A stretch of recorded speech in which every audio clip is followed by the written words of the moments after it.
My heart is also broken today with what happened in Pittsburgh. And just another call for us to stand in a place of heart and higher vision as we see the toxins of our culture erupting, to be healed and stand in that healing place, and our hearts and our love go out to them. And it seems like as we're building a bridge to breakthrough here as a community, as we're bridging change and bridging Mile High into its next and greater chapter of good, so too are we all on a journey of building a bridge from what was to what will be in our life. And so is our culture. We're bridging from old, divisive, bigoted, discriminatory ways into the next phase of human consciousness, which is unconditional love and a respect and a high vision of collaboration and co-creation. So we stand together with that as we continue our Bridges to Breakthrough, our Adventure in Faith 2018. We've got our bridge going right here, and 7 planks will be in that bridge as we bridge from what was to what will be, to the from the past to the future, from pain to the possible. Now, in all the twists and turns of our lives, what Cheryl's saying to us today, believe in yourself, that is such a key. It's such a step of heart that's essential for our 4th step today in bridging, and that is re-entering the game. Re-entering the game. So you see where we are on this bridge. We're at the crest, at the summit of this bridge, and we have 3 steps in place. And the first step is accepting change. The second step is honoring feelings. And the third, then last Sunday, we talked about embracing transformation. And the virtues for each of those steps are in place on our bridge there. Courage is required to accept change, accept endings. It takes courage. And then honoring feelings, not stuffing them, but honoring them with honesty. And then we talked about that we initiate the transformational process in our life through the spiritual power of surrender, surrendering into the flow of something greater in and through us. And so then we're right at the crest of this bridge, looking forward into what we sense is the new, and what we sense can be breakthrough territory for each and every one of us.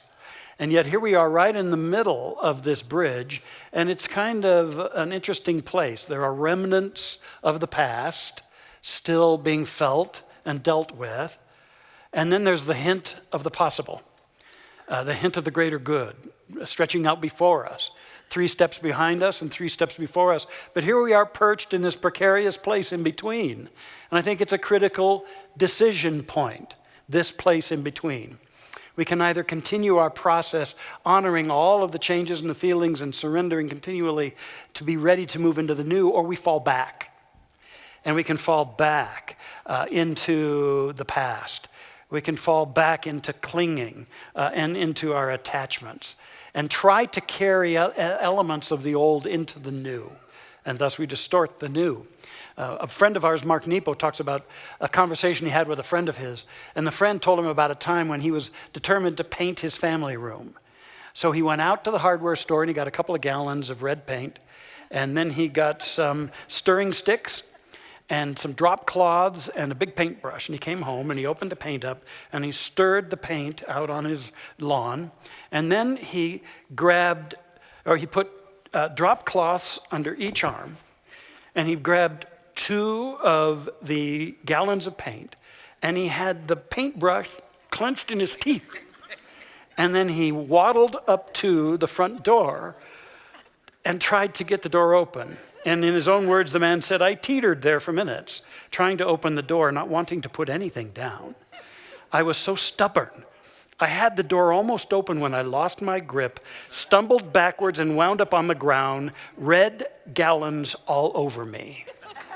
And he says he laid there stunned and then started laughing hysterically at himself. Well, we tend to do this a lot in our life, not just with paint, but with our groceries and stuff, but also with our challenges, with our pain, with our sense of truth. We refuse to put things down so that we can enter into the newness, so that we can open into the newness. And that's the danger at this particular point in this technology of bridging, is that we'll try to carry stuff into what wants to really be new and really be advanced in our lives. We've got to put that down. It's so easy to drag old fears in more than anything else. I mean, having felt pain, we fear feeling new pain and we try to insulate ourselves. Having weathered change, we actually get paranoid more about new change and we become more attached and more rigid. Having grieved, we fear opening our hearts and we close them down. And having lost the familiar, we drag in fear and we fear the new, we fear the bold, we fear the unexplored. And as I shared last Sunday, these are phenomena in consciousness, but they have a physiological correspondent in our brain. You see, it's the limbic brain, often called the old brain, that is wired, deeply wired and programmed around fear and survival. And the limbic old brain hates change. In fact, that's the part of the brain that simply hates, period, the old brain.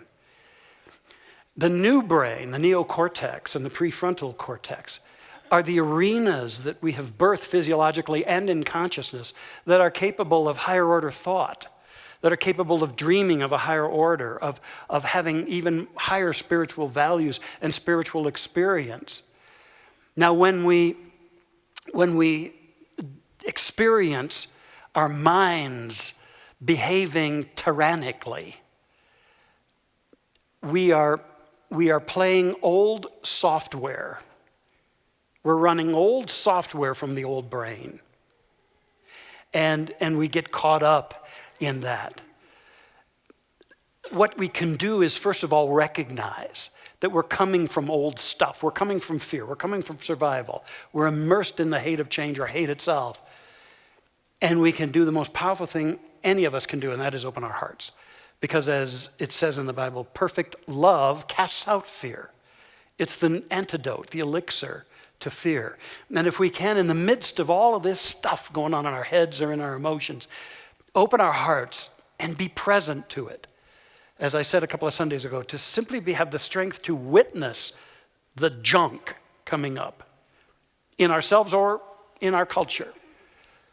To stand open-heartedly and see the junk, but not get pulled into it. But to see it for what it is, not get drug into the stories or create new stories about it, not to sink in it, but to stand witness to it from a place of heart. Inevitably, that energy is permitted to come out and to disperse and dissipate itself, to dissolve itself. And then we have a clear space to make new choices in our lives. Life really is offering us so much more. And when we've had loss or change or heartache, we can build this bridge, but we get to the point where we are right now, where we have to ask ourselves, am I really ready for the new? Am I really, really ready to go into profound newness and not carry a bunch of the old stuff with me, try to get it in there too? Am I really ready for that? It's kind of like folks, some elect like sitting on a bike with the kickstand down. You know, it looks good, but it's still paralyzed and pretty much ineffective. We're called to really move into the game, re-enter the game. One of my favorite illustrations about this that I hold in such great compassion, because perhaps we've all had a similar experience symbolically, is that of a man named Roy Riegels. Now, Roy was a tremendous football player. He was an All-American football player and captain of his team. He played for the UC Berkeley Bears. Well, in the 1929 Rose Bowl, one of the biggest games, they were playing against Georgia Tech, and he was playing defense. And at one point in the game, there was a fumble, and he picked up the fumble, but he ran the wrong way, and he scored a touchdown for the other team. Well, he was mortified, as you can only imagine, and so at halftime, he was disconsolate. He was sitting over in the corner, just his head between his legs. He was just weeping, and he wanted nobody around him. And finally, his coach, Nibs Price, had a long talk with him, trying to get to him. And finally, he stood him up. He said, "Roy, get up and get back. The game isn't over yet." And he said it again. "Get up and go back. The game isn't over yet." And I say that to you too. If you've been down, get up and go back. The game isn't over yet. Well, Roy did that. And he went out and he played like a man possessed. He played the best game of his life, and he assisted his team, the Bears, to beat Georgia Tech in that game. Get up and go back. The game isn't over yet. It's to remember it's time to re-enter the game. There's a time when it's important for us to set down the stuff we've been carrying. And if we need to say we're sorry or make amends or make new agreements, nonetheless to then keep bridging into the new. Bridge into the new. I love that Robert Frost, the great poet and author, wrote, "In 3 words, I can sum up everything I've learned about life. It goes on." It goes on, and it does. Why don't we go with it? Why don't we go with it? Because the powerful spirit within us seeks to move on, to grow and to evolve.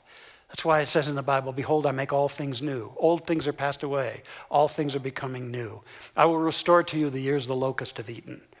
As it says in the 23rd Psalm, "Thou restorest my soul." There's something that wants to restore us and cause us to continue to move forward into our greater yet to be. So each week as we choose a virtue for the step, today's step being re-entering the game, the virtue is heart.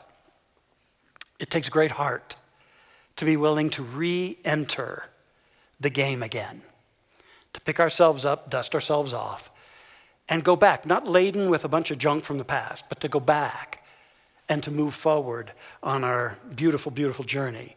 So the virtue is heart, and the symbol we have for this week is also a beautiful one, the lion. And in some respects, I feel like we're called to be lion-hearted. We're called to be brave and open-hearted and dynamic in that heart energy. What I would call a believing heart. That's lion-hearted, a believing heart. And I want to invite you today to bring a believing heart in 3 ways this coming week. First of all, a believing heart to reclaim dreams, to dust off rejected dreams and reclaim them. Perhaps you were told it wasn't possible. You weren't good enough. Perhaps you've been cowering from some old mistake or regret. But life eventually says, get back in the game. The game isn't over yet. To reclaim that dream and keep moving on the bridge. I feel like we're in a time of reclaiming a dream for America as a land of inclusion and compassion, as a place where all are supported and the potential of all is brought forth. A civil and heart-centered society. I hold that dream, and I'm not willing to let it go. And I'm willing to stand for it, as we all must stand for our own dreams in our life. I'm thinking of Stephen J. Cannell, who struggled as a youth in school. In fact, he flunked 1st grade. Now, I don't even know how that's feasible, but he did, and he flunked 4th grade as well. And he was thrown out of a lot of private schools. And in fact, he graduated finally, compassionately, at the bottom of his class. And he was told he really couldn't amount to anything. But then at age 35, he was diagnosed with dyslexia, which has nothing to do with anyone's intelligence. He was a very intelligent being, and he'd always had this dream of storytelling and writing. And so once he was diagnosed, he felt a new freedom, but he reluctantly went into the family's business, which was interior design. But he kept being bugged by this dream within himself. And so finally, he decided to write a story for a television show and present it. And it was for the show Adam 12. Anybody remember that? Yes. Well, I know what generation you're in then. Yeah, and I know the rest of you get to Google it. But he wrote an episode for Adam 12, and his career shot off. He became the most prolific writer of television shows ever. He's won Emmys awards. He's got a company that has prospered over $1 billion. Thank God he got over the stigma, as most of us have to do from time to time, and reclaimed his dream. So I'm inviting you into a believing heart to reclaim your dreams. And then secondly, I invite you to embrace a believing heart to risk again. Because inevitably, you reclaim your dreams, you're going to be called to take risks again. And that's when we can fall backward on the bridge and we can get caught up in the old fears and feel like we're not up to it, and yet life says, get back in that game. And part of the game of life is taking risks and stretching and growing. And so we get to take risks. Individually, collectively, we get to take risks. I mean, maybe it's time for us to speak truth and love to power.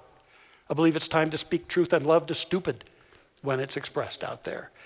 And to take that risk from a compassionate place, to speak of a higher good and to stand for that, to be that willing. I'm thinking also of the great Joan Rivers. Remember her, the comedian Joan Rivers? She was turned down by nearly every agent she applied to have serve her. And finally an agent accepted her and booked her into a show bar in Boston for $125 a week, doing 2 shows a night. And she got a crummy hotel across the street, but she was happy to have a job. She did her first set on her first night, and the manager came to her and fired her right then and there. And she was mortified. She says, I fired from my first job. I went back to my crummy hotel and collapsed. I literally could not stop crying. I cried as I stood under the shower in that filthy tub, my feet protected with socks. The curtain opened so that the killer from Psycho could not stab me. And standing in that dirt-blackened tub, I no longer knew whether the thing inside me struggling to get out was talent or an obsession. But I didn't give in.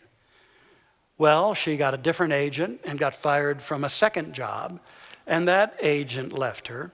And then she tried everything, but little worked. Her mother told her, hey, you've got no talent, stop wasting your life. A really powerful agent told her she was too old, but she just kept going. She was 31 years old, she just kept going. And she slept in her car. She lived out of a single suitcase. Her telephone was a payphone in the Grand Central Station. The talent coordinator for The Tonight Show rejected her, but she would not quit. And then finally, at that age of 31, things started turning, and she became recognized as a great comedian. Then she got her own talk show, and it won an Emmy, and she became the first permanent hostess for The Tonight Show. And then she wrote a book, and as you know, she did some of the pre-show commentaries for the Oscars and the Golden Globes and those kinds of shows, and just had an incredible career before she passed in 2014. A 50-year incredible career because she wouldn't give up, and she kept risking again and again and again. She said, some see success as a lucky lottery ticket that one chances upon. It is important to note in my case that I was 31 years old, 31 years of hearing no, 31 long years before the acceptance began, and that even in my darkest moments, I knew instinctively that my unyielding drive was my most important asset. And so she says to us all, never stop believing, never give up, never quit, never, never. So I'm inviting you to have that believing heart, and you've got it, to risk again. And then finally, to have that believing heart to recommit unconditionally. To recommit. You know, in some respects, I think we have a society built more on attachment than commitment. And we get attached to our comforts, attached to our viewpoints and belief systems, productive or not. We get way attached. But commitment is of a higher order. You know, commitment is to heart and to values and to a vision of what's possible and for the good of all. And I'm inviting you to explore what's your commitment to your life and what's your commitment to the grand experiment we're all a part of. And to commit without the need for guarantees. And some people withhold their commitment, stay attached to the past, attached to their fears, attached to their lesser opinions. But to commit and to do so without even knowing how, without guarantees in this life. to commit, to let life unfold in a higher and grander way. That's what gets us going across that bridge, is to recommit unconditionally. Naomi Remen, a great physician and psychiatrist, tells about one of her patients who was a young man who got separated from his skiing party in the mountains, and he was lost for 3 days, but miraculously he was found and he was still alive, but he was experiencing frostbite and severe gangrene. And they thought that both of his feet would need to be amputated, and yet his left foot improved. However, his right foot deteriorated more and more. And yet he was so attached to that, he couldn't see himself without a limb, and he was refusing to have the amputation. And meanwhile, toxins from the gangrene were flooding into his body. And he just kept refusing. His family was desperate and so upset, but yet he flatly refused to have the procedure. Well, the turning point came when his fiancée, who faced the prospect of losing her husband-to-be, just stood up and screamed in the room, and she sobbed and she said, "I hate that foot. If you want this foot so much, why don't you marry it?" And she took off the engagement ring and slapped it on the swollen toe of his right foot. She said, "You're going to have to choose. You can't have us both." So the young man sat there looking at that engagement ring on his toe, and he scheduled the surgery, and he had the surgery. And he went forward in his life. What's it? Attachment